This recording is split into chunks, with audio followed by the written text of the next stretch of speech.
when I make a fighter kite with a bamboo spine, I make the cross section of the spine from the wingtip line, which is just a line from one wingtip to another, from that point where it crosses the spine, from that point to the nose, I make the spine a smaller cross section.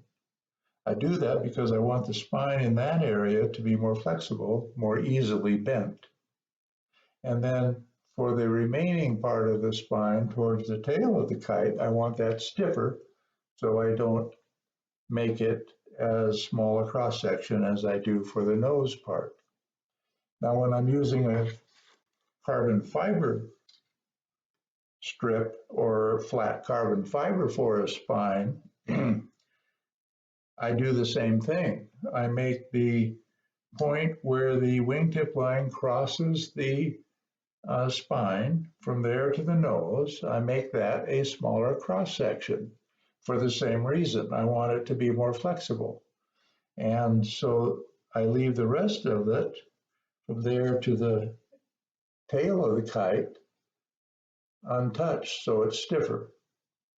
So what I do is I use my trusty utility knife. You have to use a really sharp blade, a new blade in it, because carbon fiber, depending on what kind of carbon fiber you get, I suppose, but carbon fiber I've used is, it's got an epoxy that binds the carbon fibers together, and sometimes it's difficult to cut through it.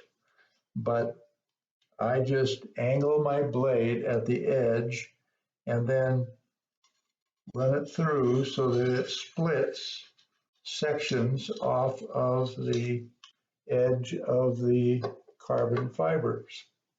And I do that several times on both sides. And these pieces, by the way, these small pieces that come off are the worst possible slivers you could ever imagine. So be careful not to get them in your hands.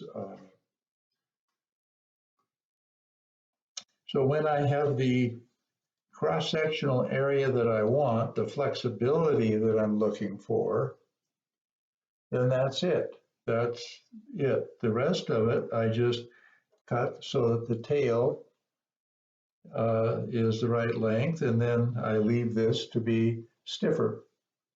Now, sometimes if this isn't stiff enough for some reason, I think that maybe the kite is for a really high wind, then I might glue with super glue a piece of carbon or bamboo or something to stiffen it even further.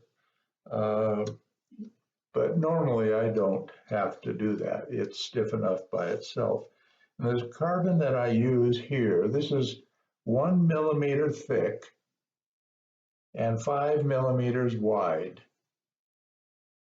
And that seems to be a good size if you want to trim it for the nose section.